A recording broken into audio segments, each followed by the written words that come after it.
Good evening. Today is Monday, November 14, 2022, and this is the 125th episode of New Paradigms. I'm your host, Sargis Sangari. Before I begin the podcast today, I do want to say to everybody a happy belated Veterans Day. I had the pleasure of speaking at AMVAT post number 5 dinner late yesterday, and was very appreciative of being able to have a lot of our veterans out there, to include my veterans from the VFW 3579 and also the Vietnam Veterans of America 242. I hope that in the future we could spend more time together, and it's a positive given our discussion today with my guests that we're going to be looking at the possibility of a larger number of veterans serving in the U.S. Congress after the midterms. So my guest today is a dear friend of mine. She is known as Jeanne Ives. Jeanne is a West Point graduate who served 3 terms as an Illinois state representative. Prior to her election to the Illinois House, Jeanne served on the Wheaton City Council, where she was able to use her tenure, which was marked as a conservative leadership, and also unwavering commitment really to the taxpayers' bottom line. In 2020, Jeanne was the Republican nominee for Congress in Illinois 6th. During that time, that race, her campaign put in place the infrastructure that is needed to begin to push back operations against the socialism that really truly invaded the U.S. House in the 2018 elections. She plans to continue developing that infrastructure as a CEO of Breakthrough Ideas. Jeanne has lived in Wheaton for the past 30 years with her husband, Paul, who also is a military graduate, U.S. Military Academy, 87 class, and also her 5 children. One of her greatest joys was to coach the championship St. Michael's boys and girls cross country team for the past 12 years as a parent volunteer. Jeanne, is great to have you here. Much appreciate coming here after the election. Well, thank you for having me on. There's so much to discuss. It was just, wow. Everybody was wrong. The New York Times headline was incorrect. The Democrats had actually nothing to fear, apparently. So the pundits got it wrong. The liberal media got it wrong. The polling was obviously off. It was not a red wave in any fashion. And in fact, the fact that the House is still not decided and potentially up for grabs is very concerning. And it should be concerning to people who actually care about protecting our national security in the future, which I think most veterans do. We have a better understanding of it, in my opinion, and to actually also protect taxpayers. No, you're right. Look, I know both of us ran at the same time. I ran in the Illinois 9th when you were running in the Illinois 6th. Illinois is very difficult to kind of crack specifically, especially when you have so many mail-in ballots come in, and how the whole process of counting them has taken place. When I get, it's amazing. Even on my show, we have to be very careful about what we discuss, because sometimes, depending on what you say, it get challenged on the social media platforms that you put it on. But one positive I would tell you, especially with the Veterans Day, was a result that 196 veterans ran this year for Congress during this cycle. At least 81 of those won their representative or respective races on Friday, Veterans Day itself. The total number now marks the largest number of individuals who have served in the military and have been voted into office in almost a decade. So when you add that up to the 12 incumbent senators that are veterans that were not up for re-election, and then you account for those undecided races still, I think there was still one in New York, 2 veterans running against each other. I would joke with a buddy of mine, I said there must have been Marines. You take that into consideration with the other members, at least 94 lawmakers with prior military experience now will be part of that 118 Congress starting in January. I don't know, maybe that's just this, light at the end of the tunnel that I'm kind of looking at. Do you believe that it's possible that even with another red wave taking place, that with these veterans coming in, that Congress may change how it approaches, at least when it comes to the dialogue as to where the nation has to go? Well, I'm a little bit skeptical on that, and I don't give all veterans a pass. And even though I'm a veteran, I've got a son who serves as a Navy pilot right now. I have another son at West Point, another son who's a former Army Ranger. We're all military. We're all in. We get it. But, at the same time, Illinoisans, it appears that they reelected a state senator who was under investigation. And apparently, and he's a veteran, he's a West Pointer too. And when his unsealed divorce records came to light, it was found that his wife accused him of domestic violence. And so you don't get a pass just because you're a veteran. You just don't, in my book. You hope that it leads to a better understanding of national security interests, which, by the way, the Heritage Report is really alarming. I imagine you've had experts discuss that on your show, but it's very alarming. They assess the military readiness to actually perform the missions going forward. And the only entity that was assessed as strong was the Marine Corps. The Army was assessed as weak, the Air Force as very weak. This is not a good place for us to be. And apparently it doesn't matter if you're a veteran or not. You have a whole lot of people that are not paying attention to our defense budget and our replenishment of both munitions, ships, and specifically recruits. And that should concern everybody, but it's not being talked about. Instead, they want to vilify everybody. They want the president to stand there on a podium with a red backdrop and two Marines in full dress uniform standing at parade rest while he gives a political speech calling half of the country semi-Nazis.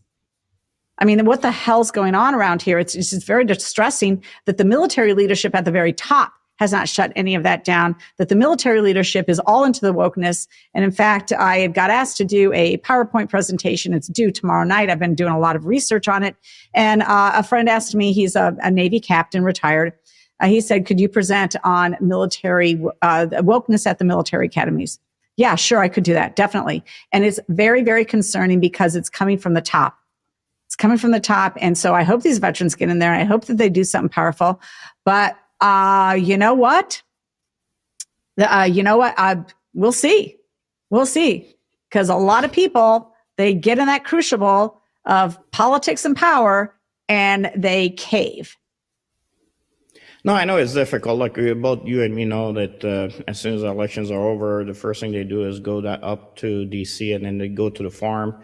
And the leadership, both sides are going to tell them these are the communities you're going to sit in, and these are the what we're going to concentrate on in the 118th Congress. And if you push back against it, you may not get what you were hoping for as far as bills being passed through. Mm-hmm. So from a congressional perspective, you show up, let's say if you're a Democrat or a Republican, regardless, as soon as you show up in January, you got the other party already raising money with somebody running against you, with the coffers being uploaded by March before you even had a chance to maybe introduce a bill out of a committee. What might be authorized may not be funded for, allocated in the second half of the calendar. So it becomes difficult just the way the system is set up. You mentioned the military. I do know that military is really the last bastion of hope that we have. It was because of our military that we were able to establish this country, and the military is 1 year older than the United States itself. So if you're able to get into the military structure and you can really destroy it internally, as you were mentioning, whether it be the wokeness or political ideologies, then you've been able to destroy the only last bastion of hope that the United States has for its own protection against all enemies, foreign and domestic. Well, listen, this is interesting. I don't know if you caught this. This is Adam Kinzinger tweeting to Joe Kent. Now, Joe Kent is a former military himself. His wife got killed in a terrorist suicide bomb. He was special forces. She was intelligence or part of that. And Joe Kent was running for Congress out of Washington State. Adam Kinzinger, itty bitty little small-minded Adam Kinzinger, tweets to him, "Losing sucks, I'm sure. I've never lost, but I'm sure it does, loser. White supremacy just doesn't win races like it did in 1921. I mean, okay, both of them military. I mean, for Kinzinger to do that, this is what I'm saying, that, just because you're a veteran, or even him being in the reserves, sorry, don't get a pass. I mean, Adam, he voted for all that stuff. He voted for the J6 committee. You do not get a pass just because you're a veteran. Maybe it gives you a leg up, but look at Tammy Duckworth's record. her record could not be more abysmal for actual average Illinoisans. Then, I mean, it's interchangeable with Dick Durbin. There's no difference there. Let me ask you a question, Jeannie. Where are we missing? Because we do have some quality candidates that we are able to have. Unfortunately, like you said, some people make it to the pipeline. They're just not qualified. So where is it that we're kind of failing? Is it just a matter of, if you have enough money, if you have enough people, you're going to win a race? Or is it an issue that, depending if the party wants to be behind their candidates, especially here in Illinois, whether or not they're going to be able to maybe get across that threshold? Or is it a matter of that we just don't have the quality candidates out there anymore? Well, no, I mean, so there was a lot of discussion about candidate quality, but John Fetterman of PA breaks all the rules there. You can't talk to me about candidate quality on the Republican side and then show me somebody like Fetterman. You got to be kidding me. It's ridiculous. Or I forgot the guy's name, the guy who thought that Guam would tip over if we put too many U.S. Navy folks there for a new base. Oh my gosh. I mean, candidate quality? Good grief. I mean, and candidate quality in Illinoisans, okay, not only did you have the West Pointer who's accused of domestic violence by his wife, they elected 3 other people, 2 to the Senate, 1 to the Illinois House, all under federal investigation or indictment for bribery, tax fraud, blah, blah, blah, you name it. And they got elected. They got elected by large majorities. So candidate quality? No. We're getting, here's the problem. You have a really compliant media that believes what the Democrats believe. And I look at a lot of media. In some cases, they will make, Republican arguments, or they will talk more thoroughly about an issue, but their headlines don't. And the real other meat of the articles are buried way down in the article. They don't make it a salient issue to discuss, Republican talking points. And so with the media's problem, we don't raise as much money. The YouTube channel ads are saturated with Democrat ads, not Republican ones. A lot of people are on YouTube. Every one of these state rep, state Senate candidates, at least in the suburbs, from what I saw, if there were Democrats, were up for 3 months on cable TV with their soft ad, basically raising name ID and talking about them, lowering drug prices. When they lowered the drug prices for one drug, insulin. Oh, okay. All right. What else did you do for me? Oh, by the way, you doubled my gas taxes. You raised my vehicle fees by 50%. You put in another new dozen taxes and fees. The schools suck. You're all into the unions. I mean, what the hell's wrong with this? And then we got really, the Dobbs decision did not do us any benefit. They were able to paint us all as, and it wasn't even that. You want to take my right to an abortion. What they were able to do for Republicans that were challenging, and I think this is across the United States, is that you don't care about a woman's voice. They moved it from a narrow issue about abortion, and honestly, it is the Democrats that are extreme on this issue. You can do any polling that you want to. A supermajority of people don't believe in late-term abortions. They want restrictions. They do believe their parents have a right to know if a child's getting an abortion. They don't want taxpayers to fund it. That's where they are. But in this state, we are at the very, very extreme. They got us paint us the other way, and they painted with a broad brush. And they did it by using this whole threat to democracy conversation. And we were never, ever able to answer that. Threat to democracy? Like, what are you talking about? What are they really talking about? J6 compared to the burning down the church across from the White House and sending the president into the bunker. And then having 150, officers in Washington, D.C. get hurt, and people wandering through the Capitol were a problem. Like, I don't believe that you should trespass or do any of that. You should be prosecuted. But the whole unfairness of it, that whole broad brush that they were able to paint all of us with, is just, it's good marketing apparently, and it worked. Well, look, if, both of us served in the military, if information operations is a key to most operations, sometimes even it deters the other side from taking a step to go to war. Hmm. then where is it that we're failing in this piece? Look, I have individuals. I've been looking at the books here in Illinois. You have all these individuals who are representing Republican candidates. They make pretty good money, but at the end of the day, there's been no wins. So, is it an issue that they just have the better firms and the capability? Do understand that the mainstream media is going to be much more tied to them, given the fact that majority of their all of them are tied basically to the conglomerates that are CCP controlled. And for those who don't know, even our pensions, a lot of the pensions out of Illinois are really tied through, firms out of New York that are tied to those CCP conglomerates.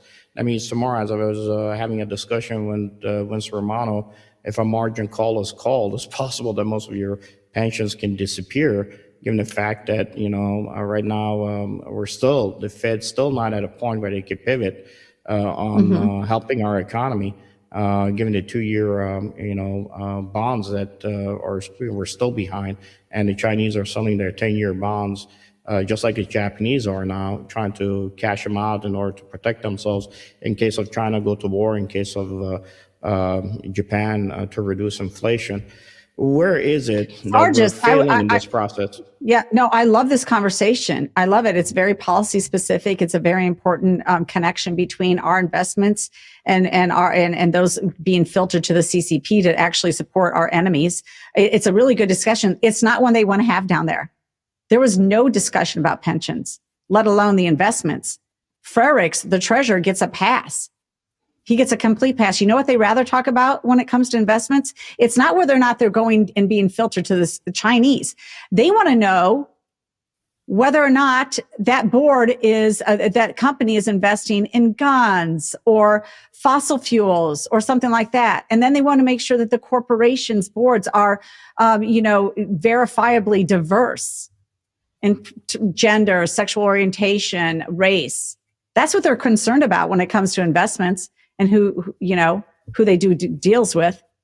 They don't concern. There's no concern. The whole conversation you just had has never been a conversation down in Springfield, ever.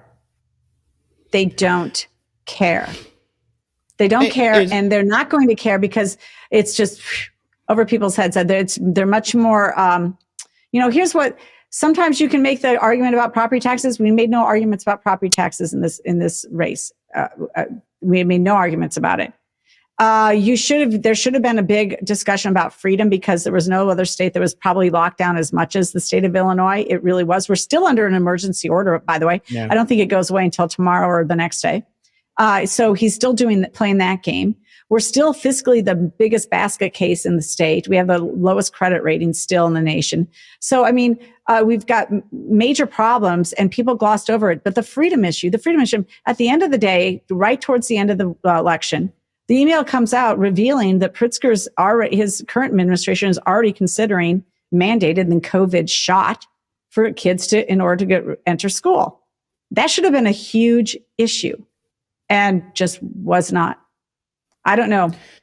Why are the consultants to our candidates in Illinois not bringing these up, or why are the candidates not really discussing these issues? I guess, you can force a discussion on these things. You could throw it out and see what the other side actually comes back with.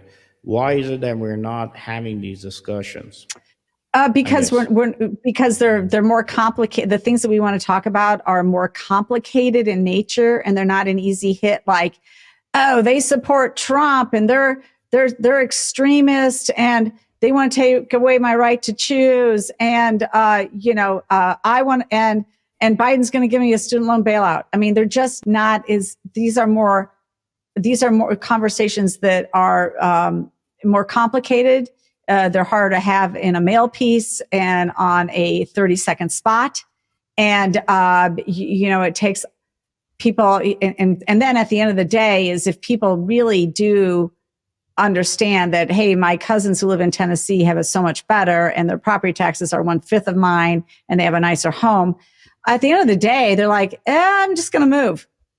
And they just leave it all behind and they don't think about the decisions that they may have made at the voting ballot at the voting booth in previous elections that created the morass that they have now.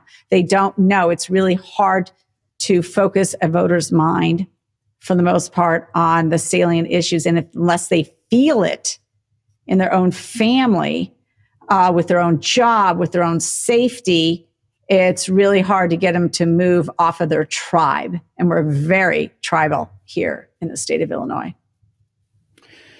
Well, look, is it a matter of that once you've been voting a certain party, I do know it's hard to kind of, as I told folks, I said voters can't move their finger from here to here that far to vote out the incumbent. Is it an issue of that I've been voting this way? Pride is a hell of a thing. I can't say that, maybe I need to start voting against the party that I've been voting for. Look, for us, the Syrian community, majority was Democrat when we first came here in the 80s, but they're smart enough. They realize, well, if it doesn't meet our values, we flip. And most of the community is Republican. You do have your folks that work with the Democratic machine here through organizations, and organizations do what is important for them, not what is important for the larger community as a whole. But where is it that we're kind of missing the possible communication piece? I do know these are complicated issues that we need to have in our discussions, but I mean, is it an issue that the nation has moved so far kind of to the left on a socialist footing that you cannot bring it back and try to instill those requirements that we had in a capitalistic system that allows us to kind of maybe get the next generation to be able to move in a direction that's going to allow us to save the country? Is there something there that I know your organization has been working on that maybe we're not seeing right now systematically? Yeah, no, I think that the best time to kill bad legislation is in its infancy, which means we have to be paying more attention at the very beginning of the legislative process and alerting people to what's going on, which is really what my organization wants to do in terms of looking at Illinois bills and letting people understand how their legislators are voting. So we want to do that in its infancy. We were able to kill HB 2789, for example, which would have meant the IDPH could have at any time shut down a school and put in health metrics that they wanted. Now it ends up the Governor Rauner did it via executive order anyway, but at least we were able to kill that bill and people became more aware. So we can't ever give up hope. I mean, we always got to keep trying, but the truth is, until it's just not worse enough yet for some people. Things are just not bad enough yet here. It's going to continue until people figure that out. But I mean, the lunacy of their legislation, we have to have more and more conversations. We have to point out to people more and more what they're doing. And I always fall back to the energy issue. I mean, you are literally think that we're going to do away with oil and natural gas? Literally? I mean, you can't. You can't. There go all your medical supplies that are made with petroleum products, which are all plastic, all of that reusable stuff. You know, your polyester suit, your leggings, you name it. Petroleum is essential to modern life. And natural gas is clean, cheap, reliable fuel. I mean, what do these people think that in 20 years when they say that there's no more natural gas in the state of Illinois, it could be sooner, actually, it's probably going to be sooner, that you're going to retrofit every darn house for electric and spike up the energy costs? No. We're going to need more energy in the future, not less. And by the way, these policies, the people that are hurt the most by these policies are the poor and the developing nations. They're hit by their policies. And and the other thing is here's what's going to save us, though, in the end of the day. From the other states are going to save us. The other states that have common sense, they're going to set out an example about what good policy looks like, and we're going to be embarrassed by the end of it. And eventually, that will come to Illinois, and people will wake up. But it could be quite a while. Yeah, unfortunately, even with the Safety Act, I guess there's going to be more people have to bleed in the suburbs for them to realize that maybe this is not the way we want to go forward. It boggles my mind, as you said, on the map you see a dividing line between Illinois Yeah. and Indiana and other states. But on the ground, if you're standing there on the asphalt, is an imaginary line. If you take a 15-inch step forward into Indiana, you're in a state that is, black pretty much when it comes to, finances are concerned. It's Yes. functioning. It's able to do what the Republican ideology would be as far as giving the rights to the parents, the schooling, ability for them to be able to function as a government without really corruption being at the heart of everything they do, to include this legislation. And then you take that 15-inch step back, and you're on another planet. You're in the world of corruption. You're in a world that you have individuals that the democratic machine has put in that are not qualified. I mean, you've interviewed him, and I've talked to him. Frank DeFranco. I mean, the Yes. fight that he fought and what they did to him, and he's caught him red-handed. He's bleeding out $70,000 a month trying to get this thing to the appellate court process, and nobody's really stepping in to help him to at least keep the fight on that front. Are we missing how we have to approach this fight? Is it that the leadership is just not focused Yeah. on the proper means to get to where we need to be? No, I mean, the Frank DeFranco thing is very concerning. A lot of people don't know about his fight. I'm trying to elevate that fight both within the party and, with even national interests. It's to get him some help and support. But I will say this: it's one of those fights the party should be taking on for him on his behalf. I think he's got. I think it's a really interesting case, and I think that would be money worth spent, but well spent if the ILGOP would get behind that challenge for him and help fund it all the way to the end. There's a lot more discovery that needs to happen so we can find out exactly what happened in that election. Otherwise, we're never going to win elections. No, look, in the last election, when I ran in the ninth, received 107,818 votes with just $43,000 in coffers, and most of that wasn't even, actual cash in hand.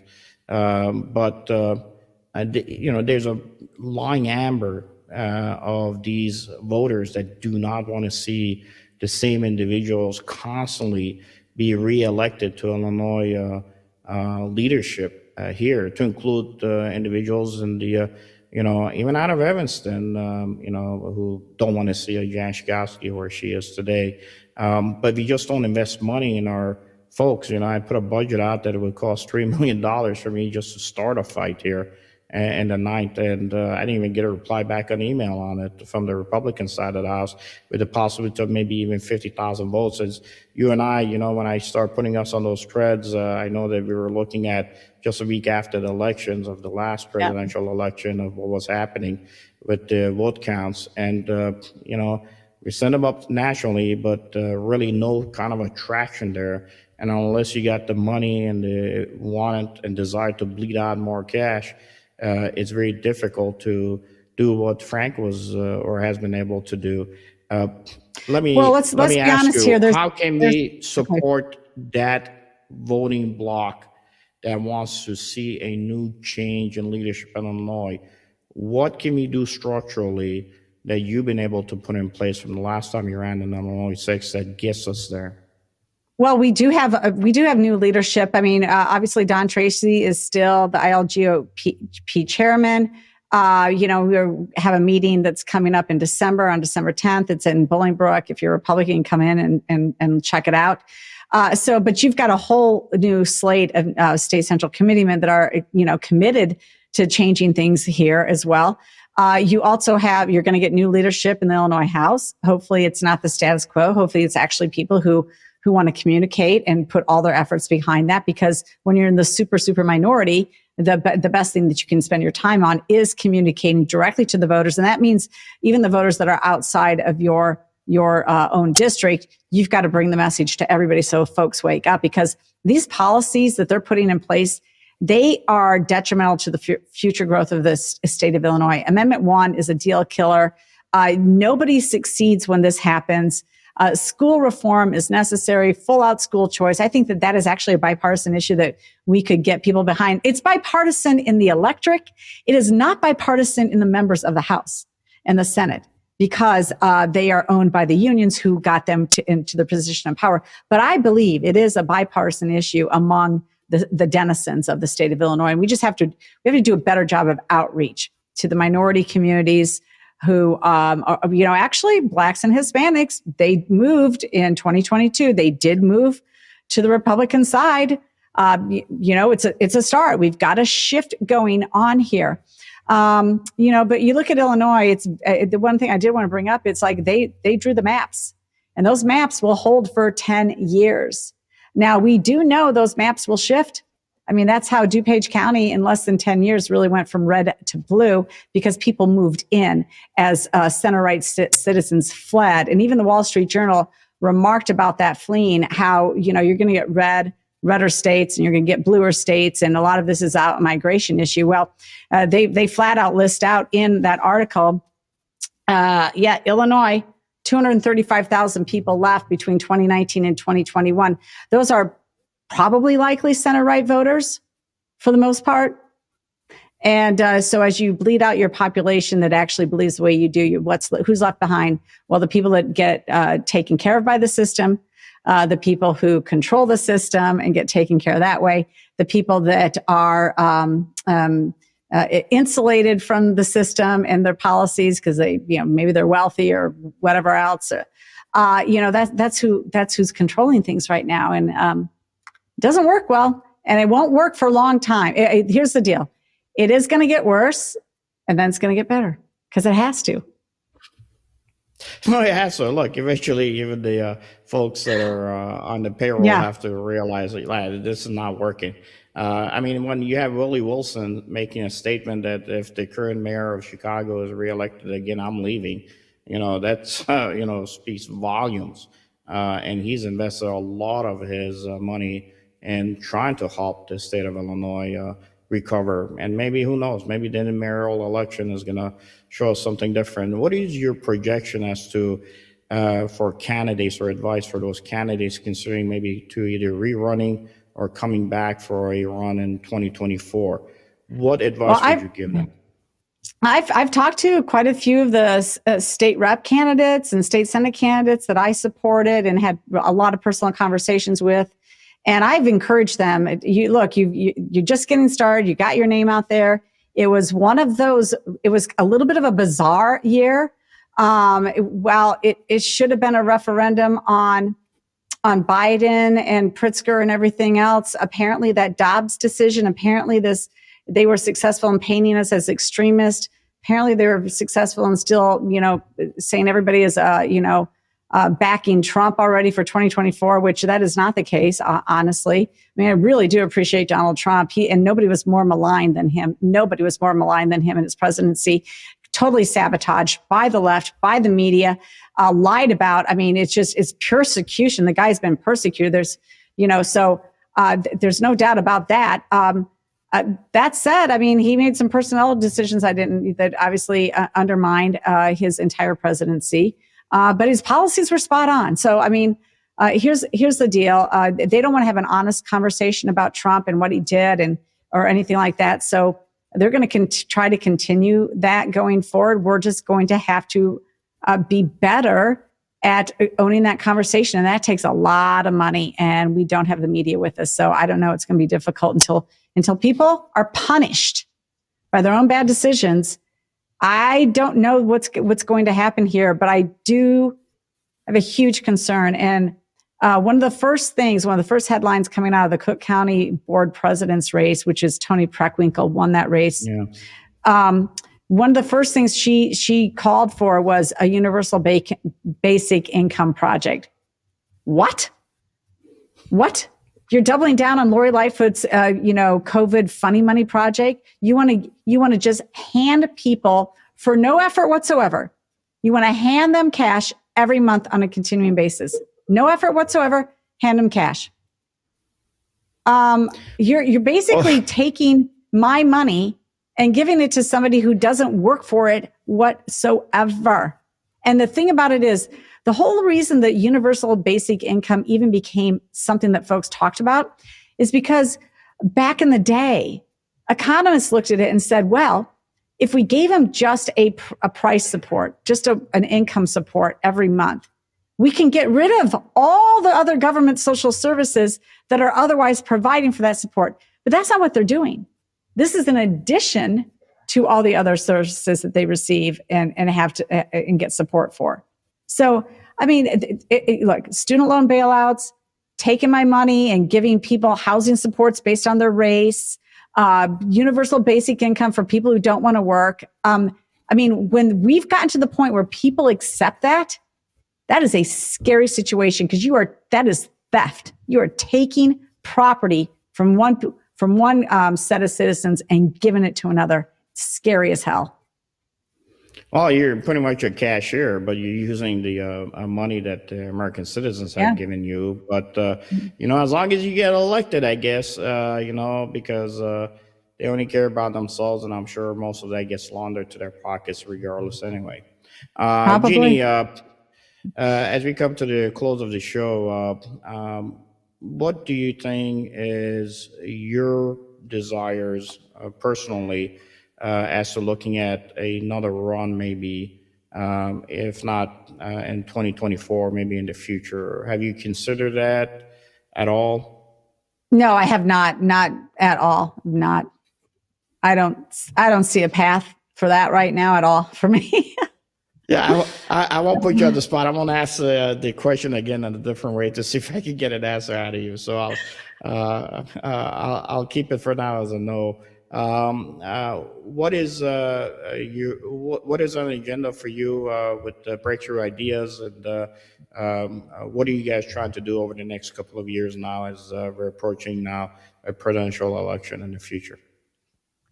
Well, we would like it to be a place, especially for Illinoisans, to go where they can find out information about what's going on down in Springfield with legislation, so that they are more informed when they go to the ballot box. I mean, that's really why we started this, because when I lost to Sean Casten, who is one of the worst Congress people ever to hold office. I mean, literally worse, bad in terms of his temperament towards others, his name calling, his policy agenda. I mean, he's just not, he's not, there's no sense of moderation about this guy at all. He's awful. The lobbyists don't like him when you talk to them. His own, obviously his own party doesn't like him. They put him in a primary against Marie Newman, for heaven's sakes. And then they gerrymandered his district where he could have lost it, but he didn't in this weird election cycle.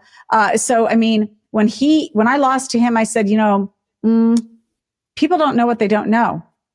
They don't understand how the decisions that these elected officials are making on their lives are going to affect them long-term and their children. And I felt like there was a real need for more communication and more education about what's going on from a policy standpoint. So, and then also I had a lot of folks that were just really good, motivated grassroots people. And I wanted to keep them engaged in the process and rather than have them fall away, because there's other really important elections that need to be won, especially at the local level on school boards and municipal races. So that's why we did it. And I just plan to continue that. No, look, I always say I have a fall plaque. Things come up that you weren't aware of. I mean, I wasn't planning on doing new paradigms with Sargis Sangari. When we got the lockdowns placed on us, I knew we had to communicate somehow to the voters. Mm-hmm. And I said, you know what? Maybe it's time, thanks to Joseph Tamarez, as you know, well, pushing me, saying you have to have a message for the voters, get out there, do something on video. And I put together New Paradigms with Sargis Sangari, and now we're on our 125th show with you coming on, and we've been able to discuss national policy issues that I've had individuals come back and say, look, we're in the decision-making cycle up in D.C., and what we heard from your show really kind of got us to look at other things that we weren't looking at, and it does affect policy. If you can't be at the table for the legislation, you can at least give them the abilities to possibly maybe get into their thinking process for them to look at other means and ways maybe of approaching some of the complex problems we deal with. So I'm glad that we both had an opportunity, with your show Yeah. and with Thank you. mine to be able to have effects. And I hope that we can work together to try to get Frank DeFranco across that finish line, because I think that race, if the Republicans and even the Democrats out there who hate corruption understand, if that case comes to fruition all the way across, then the feds will get engaged here. And I Absolutely. think even the feds coming down will clean out a lot of the messes that have caused bad politicians, just like the one you mentioned, Yeah, Caston, I don't know to if be where he is today. yeah, no, I don't know if you've actually posted it somewhere, but everybody needs to understand what's going on in his case. It is alarming what It Cook is. County is It trying is. to get away with. They are stealing that election from him completely. And this is no conspiracy theory. You read the facts of this case. It is alarming what they did. Well, they're trying to put him under enough pressure for him to bleed out, and they've offered Mm-hmm. other things for him. I'm not going to get into the cases of it. That they tried to run away from mistakes they made. So we'll see how it Yep. turns out. Uh, I got to tell you, Jeannie, I'm proud of you for everything you've been able to do. You always winner in the fight, and I'm glad you were able to, keep those young men and women engaged again with the real story with Jeanne Ives, and we'll find ways to work together in the future to untangle Absolutely. this Illinois issue. Great. Thank you Uh, so much. no, it's great to have you here. For our viewers, please take a look at the QR code on the bottom. You could go to Breakthrough Ideas, and you could see what Jeannie is doing now and the future. And also, again, for our viewers out there, for us, Jeannie, as you know, I did establish a 501c3, United of Sunni Appeal, and we were been Oh, raising money for the Christian Syrians in northern Iraq. This year, we're also supporting the South Sudanese Christians, which are going through a lot of struggles. Unfortunately, our foreign policy that's kind of fallen apart has allowed China and Russia move into Africa and completely start destroying that place. So if you can, please support us, as we say to our viewers, so we can get some needed money either for the Itana Women Organization in northern Iraq, or the Jacaranda organization, a woman organization in Kenya. And also, much appreciated thanks to, as I again got our hours mixed up with me and Fred. Fred, God bless all the time. The producer, Sim Productions, they do a wonderful job. And Jeannie, whenever you have an opportunity, please come back again. We would love to have you back. thank you so much for having me on. Appreciate it. Thank you. God bless. And this is New Paradigms.